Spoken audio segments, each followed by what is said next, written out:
FM, yes ma'am. आकाश के case की जितनी भी फाइल्स हैं सब लेकर आओ। ठीक है मैडम।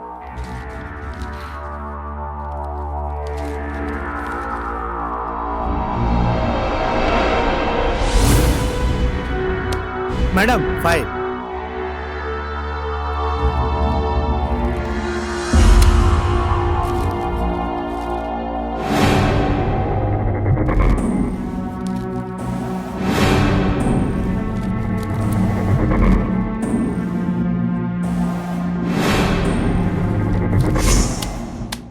आकाश ने पुलिस वालों को भी मारा है, फिर भी खुले आम घूम रहा है। क्या कर सकते हैं मैडम, ये सब ऊपर वाले का चमत्कार है। हमारे देश में कुछ भी होता है ऊपर वाले की कृपा से ही होता है। एफएम का समाचार अब खत्म हुआ। FM, yes madam. जल्दी से गाड़ी निकालो।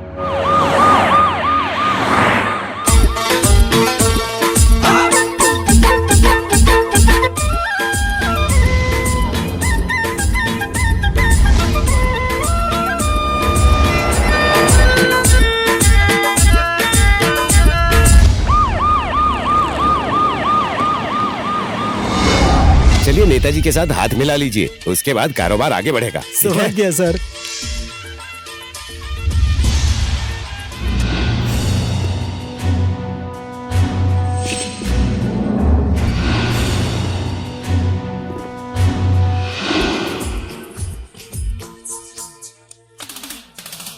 लो नेताजी से हाथ मिला।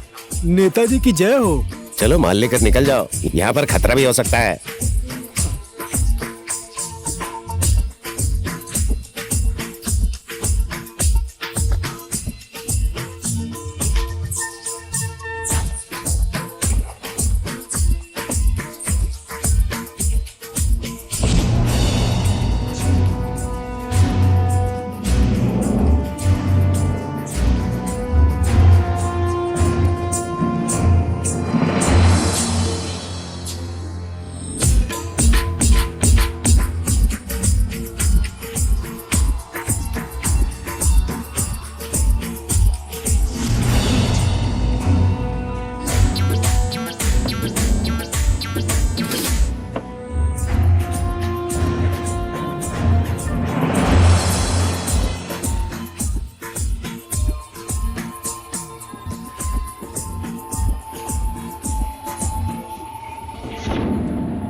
क्या हुआ इंस्पेक्टर मैडम, कोई प्रॉब्लम?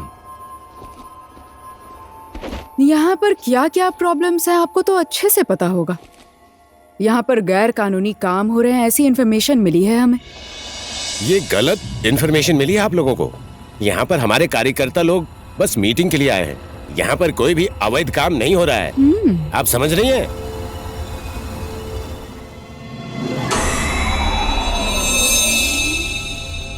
कॉलेज में तो बहुत बड़ी बड़ी बातें करते थे तुम। बिजनेसमैन बनूंगा, इंटरनेशनल मार्केट में नेपाल का नाम रोशन करूंगा। कहाँ चला गया वो भाषण? यही नाम रोशन किया है तुमने? मधु, जीवन में सब कुछ हमारी सोच के हिसाब से नहीं होता। तुम भी तो डॉक्टर बनना चाहती थी, लेकिन इंस्पेक्टर बन गई। समय ने मुझे इंस्पेक्टर बना दिया और तुमको गुंडा। संयोग तो देखो, अब मैं तुम्हें खुद ही अरेस्ट करूंगी। मेरे खुद के कुछ मिशन है। जब तक वो मिशन पूरा नहीं कर लूंगा, तब तक मुझे कोई अरेस्ट नहीं कर सकता। अभी आपके लिए इतनी ही जानकारी काफी है। इंसान को मारना, काटना, लूटना, यही है तुम्हारा मिशन, जिसके लिए तुम्हें गुंडा बनना पड़ गया? इंस्पेक्टर मैडम, आप बिना किसी सबूत के आकाश को गुंडा गुंडा बोल रही हैं। वो एक समाज सेवी है, समाज सेवी। जहाँ पर भी अत्याचार हो रहा होता है, वहाँ पर पुलिस से पहले पहुंचकर लोगों की सेवा करता है। समझ गई आप? इंस्पेक्टर मैडम, एक बात याद रखिए, आकाश गुंडा नहीं है, हमारे पार्टी का कार्यकर्ता है। नेताजी, नेताजी, अक्सर यही होता है कि सारे गुंडे किसी न किसी पार्टी के कार्यकर्ता ही होते हैं। इसीलिए तो राजनीति को गुंडा पैदा करने वाला कारखाना कहते हैं। तुम लोग ही इस देश को लूटने वाले लुटेरे हो। एक नेता होकर इस देश के भविष्य के बारे में सोचने की जगह यहाँ गुंडों के साथ मौज मस्ती कर रहे हो, तो देश की जनता तुम लोगों से क्या आशा कर सकती है? एक सबूत तुम लोगों के खिलाफ अगर हाथ लग गया, उसके बाद तुम लोगों का खेल खत्म कर दूंगी। क्योंकि यमराज के हाथों लगा हुआ इंसान एक बार छूट सकता है, पर इंस्पेक्टर मधु के हाथ जो लग जाए वो इंसान कभी नहीं बच सकता। चूहा भी बिल के अंदर अपने आप को शेर समझता है। इसकी तो मैं छोड़ दीजिए, इसका भी एक समय जरूर आएगा।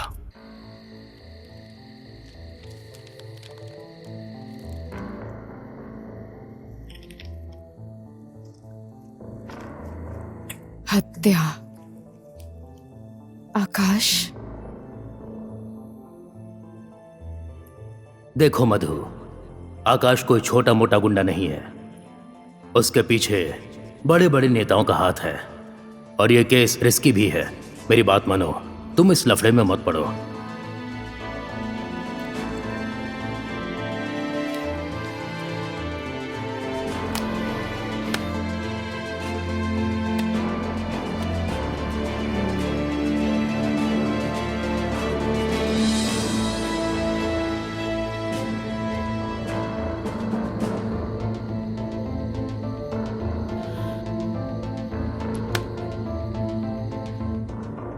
हेलो, तुम कल सुबह मुझसे मिलने आओ, अर्जेंट है।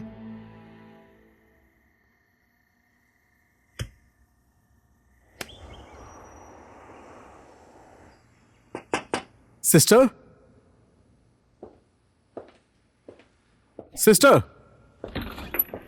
Good morning.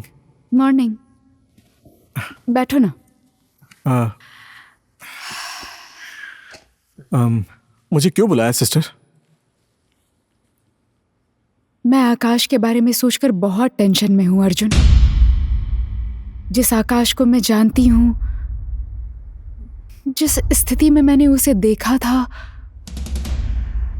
वो आकाश और उसका अभी का लाइफस्टाइल किसी भी एंगल से मैच नहीं हो रहा। वो गुंडागर्दी में जाने वाला इंसान नहीं था अर्जुन।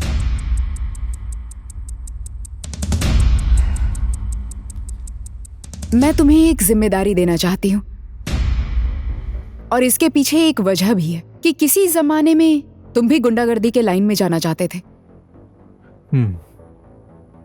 इसीलिए तुम ये काम कर सकते हो, मैं जानती हूं। मुझे तुम पर पूरा विश्वास है।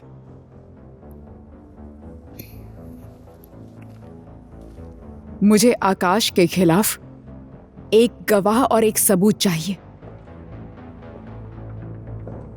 ताकि मैं उसे जेल में सुधार सकूं। सिस्टर, आकाश एक खतरनाक गुंडा है। उसका पीछा करना और शेर के मुंह में हाथ डालना बराबर है। कोई बात नहीं, मुझे खतरों से खेलने की आदत सी हो गई है। तुम्हें इसके बारे में टेंशन लेने की जरूरत नहीं। बस तुम मेरी इतनी मदद कर दो।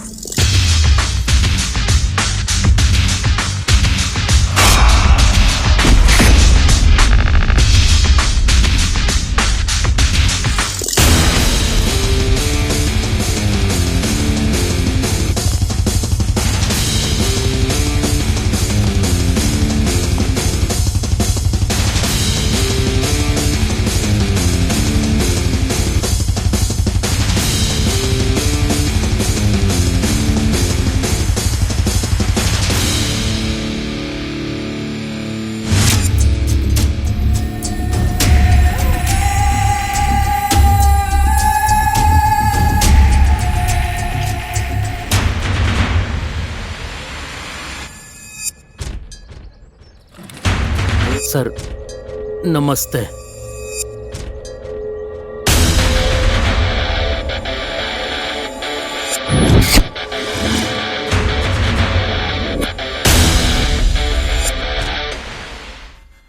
बोल ठीक है, फाइनल बात क्या है?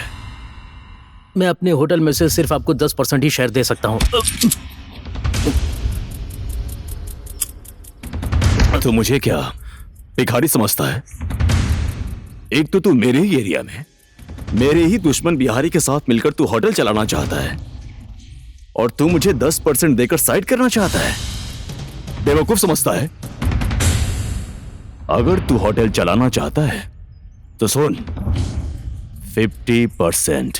सारा पैसा तो मेरा है, 50% मैं क्यों दूंगा? ये तो न्याय नहीं है आकाश जी।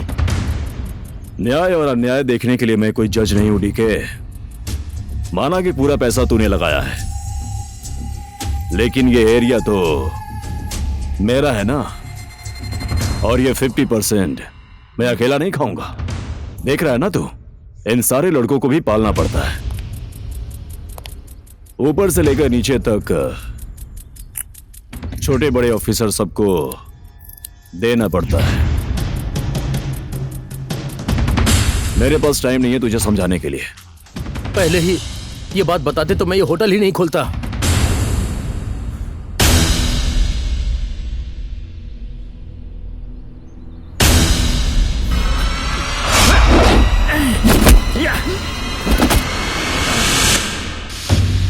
लेकिन एक ही शर्त पे मैं तुझे अपना परसेंटेज माफ कर दूंगा। क्या शर्त है? तू मुझे बिहारी का अड्डा बता देगा तो मैं तुझे अपना हिस्सा माफ कर दूंगा। बोल, बिहारी कहाँ है? मुझे पता नहीं है, उसने भी मुझे फोन पर धमकी देकर शेयर लिया है। जल्दी बोल, किस नंबर पे फोन किया था?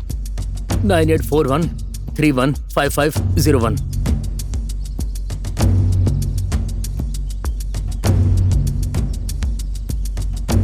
ये तो पंडित का नंबर है। पंडित का नंबर देकर बिहारी का नंबर बोलता है। मुझे हमेशा वो इसी नंबर से फोन करता था। अब मुझे 50% नहीं, 75% चाहिए।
ये सारी फाइल्स अपडेट करो आज ही।